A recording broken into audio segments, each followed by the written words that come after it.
UFC 319 has just finished, and what a show that was. The main event and the whole main card was so good. Khamzat Chimaev is the new middleweight champion, and what a dominant performance that was.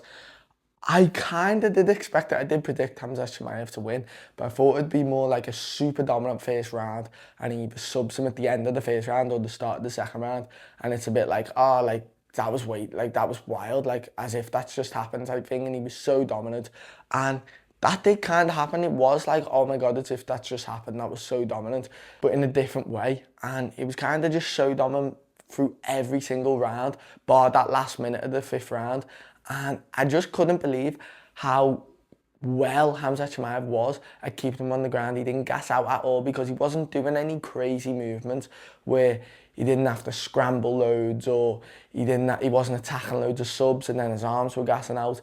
He was playing it really clever, quite smart, and some may say it was boring, but I definitely didn't think it was boring. I was sat on the edge of my seat the whole time. Wade go for the rear naked choke. I thought Drake has done really well defending all the subs, the rear naked choke. And even like when he's in crucifix, it's so easy to get a key lock on someone from that position, and there was no chance of Chimaev ever getting that. Thought Dracus did come out of it quite well, even though he got absolutely dominated, which is crazy to say. I think it's kind of more like, oh my god, how good is Khamzat Chimaev, more than, oh my god, how bad is Dricus, because everyone knows how good Duplessis is, but I don't think anyone realised Khamzat Chimaev was going to be that good. I certainly didn't. I thought it was going to be round one finish, which I think if he would have subbed him in the first round, people wouldn't have said it was as dominant as what we've just seen then. And I just think when he was on the body lock on Drake's back and he was constantly putting the pressure, leaning his weight forward so he couldn't stand up, and then when Drake's did stand up and lean back and put his pressure into Chimaev just taken backwards, and his wrestling was just so clever, and he definitely obviously deserved the victory. Where does he go next? I think he should fight the winner of Imanov Bahalio at UFC Paris in a couple of weeks, that is. I think it's September the 3rd, I want to say, or it might be the 13th. But in a couple of weeks in UFC Paris, I think the winner of that fights the winner of fights Chimaev, maybe January time. That would be nice if Chimaev could get back then, but he's not the most regular fighter there is.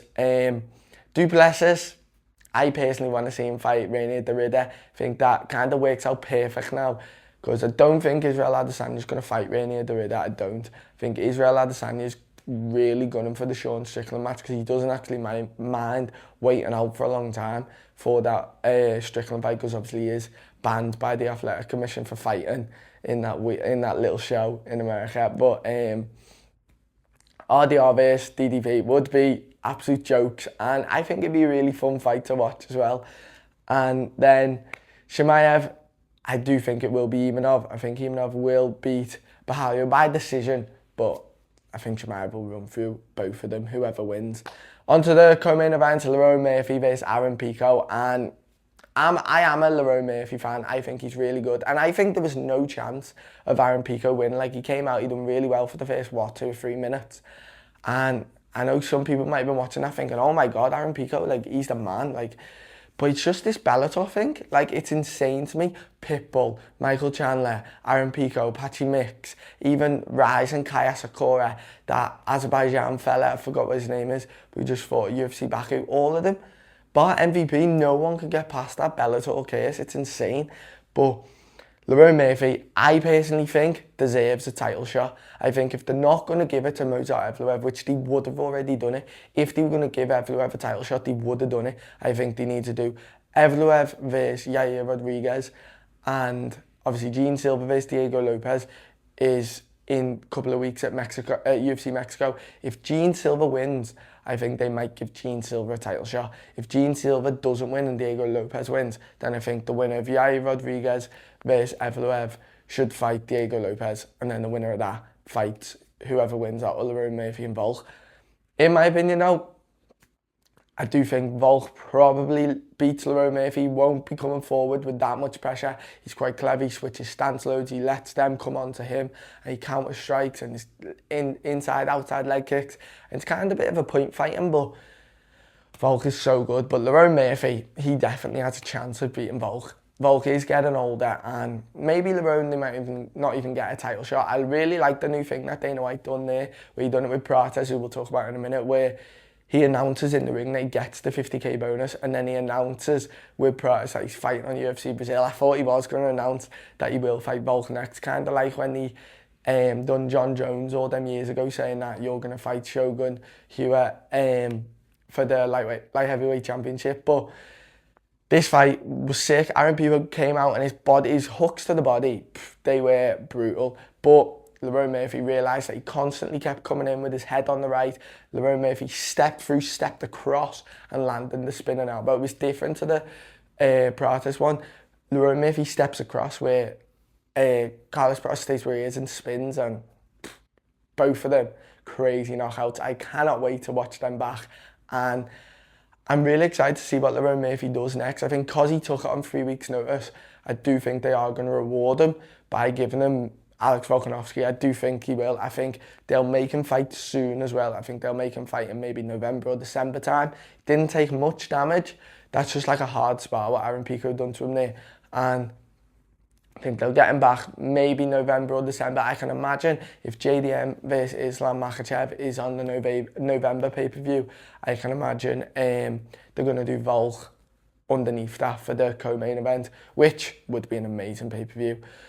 On to the next fight, obviously, just spoke about Carlos Prates versus Jeff Neal, and what a crazy knockout. Carlos Prates looked so good. His leg kicks were so brutal. His boxing was really good. Jeff Neal was tagging him a couple of times, but he never really looked out of place, and he never looked like he was getting damaged or anything like that. And I just think Carlos Prates is so good. And this happens quite a lot with a fighter coming up really well, and then they fight someone super, super high level, Ian Gary, and then everyone goes, oh, he's done, he's rubbish, he's never going to be anything. And then they come back and they show you, oh no, that guy's just amazing. Like, Ian Gary's just unbelievable.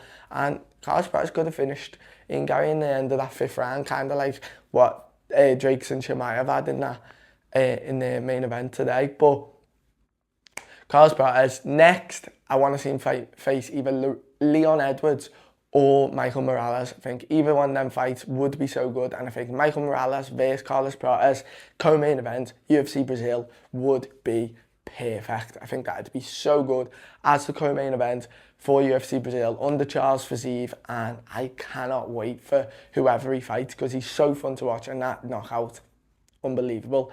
On to the next one, MVP versus Cannonier, and I actually thought Cannonier was going to win. I thought what happened in the 3rd round was going to happen throughout the whole fight. I thought Cannonier was going to wrestle MVP down and keep him there for the whole fight.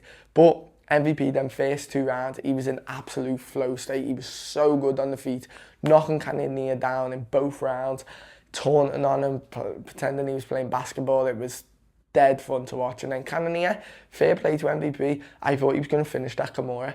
He had a really tight grip with it, but it's very hard to get a Kimura from half guard, especially MVP, who's so long. But MVP, who knows what to do next in the middleweight division. I don't like the matchups for him unless it's Sean Strickland or Paulo Costa. I only like Sean Strickland or Paulo Costa for MVP. I wouldn't like a matchup against Anthony Hernandez. I wouldn't like a matchup versus the loser of Amavov or Bahalia. I wouldn't like a matchup against Brandon Allen. I think he'd just get out-wrestled in all of them. So I think unless it's Sean Strickland, I think he should go back down to welterweight. And if he goes down to welterweight, the best fight you can make, Leon Edwards versus MVP, main event of a UK fight night or a UK. If it's a UK pay-per-view and they do say Tom Aspinall at the start of next year, then I think they should do Leon Edwards versus MVP for a co-main event. I think that'd be so good. And that'd just be perfect for the UK. Jared Cannonier, it's weird because he didn't take too much like loss from that fight. Don't get me wrong, he's going to have to fight pretty big contender. I reckon he'll fight the winner of Abu Smagomedov versus Joe Pyfer on the UFC 320 card in October. I reckon Cannonier will then fight the winner of that. MVP though, I'd love to see him fight Leon Edwards. And if it's middleweight, Sean Strickland would be an amazing fight, but I think his boy Israel Adesanya is going to take that. Final one, Kaya Sakura versus Tim Elliott. And Kaya Sakura, his striking is so good, but his grappling it's insane. Tim Elliott is a super high level jiu-jitsu fighter, so I think people might run away with it a little bit too much. Like, I think, obviously, he's been subbed in both his fights in the UFC, but he's fought two of the best jiu-jitsu fighters in the flyweight division. Tim Elliott, all you've got to think about is he had Chimaev in about 3 different subs, and Chimaev did get out, which shows they are able to get out. But like, Tim Elliott, if I'm right in saying, he beat Tajir Ulanbekov, Khabib's boy. So he's a super, super high-level grappler. And I was really impressed with that guillotine. Took his time. I like that he pushed down on the shoulder to create space to grab the wrist. Thought that was really impressive. But Kai Sakura, that first round, once he got took down, it looked like all his confidence went, which you can't have that, especially in the flyweight division, how impressive it is. And in my opinion now, the UFC might even cut him, but I don't think they will, because he's such a big name. I think he should fight in the bantamweight division next. I really do. I think he should maybe fight someone like Rob Font or like Marlon Vera, maybe if Marlon Vera loses to Amian Zahabi. I don't know, because he is quite small, but he was in the bantamweight division. He was the bantamweight champion in Rising, and the flyweight division is absolutely brutal. And other than that, maybe he could fight like a Bruno Silva, maybe, but the hype is kind of gone with Kaya Sakura, which is sad because I really liked him and I was really hoping him to do well. I did think he was going to win this fight, so fair play to Tim Elliott. Tim Elliott definitely deserves someone pretty good next. Maybe he can fight like a Azu Almavayev, or even maybe like a Brandon Royval, who's obviously coming off that loss to Joshua Van. Or what I think would be a good fight, Kaya Sakura versus Brandon Royval at bantamweight, because if Brandon Royval would have beat Joshua Van, he would have fought high up in the bantamweight division. So he was gonna go to bantamweight if he won. So why not just do Brandon Royval versus Kai Sakura in the bantamweight division? But maybe Brandon Royval won't want to do such a step down, because Kai Sakura is ranked 15th and now he's lost, so he's going to be out the rankings. So I think he should fight in the bantamweight division, someone low down, even maybe like a Figueiredo, to be honest, in maybe starting next year when he comes back from the injury. But who knows? Let me know what you think. I think the main card was so good. I thought Chase Hooper, that finish, I think referee shouldn't have stepped in there. 2 seconds to go. Like, come on, what are we doing? It's like when Koplyov knocked out Chris Curtis in the last second, but Herb Dean could have kept it going. I thought that was the same with Chase Hooper there. But other than that, I thought the card was really good and I loved the main card. Let me know in the comments who you think everyone should fight next and what did you think of the main event, and I will see you later.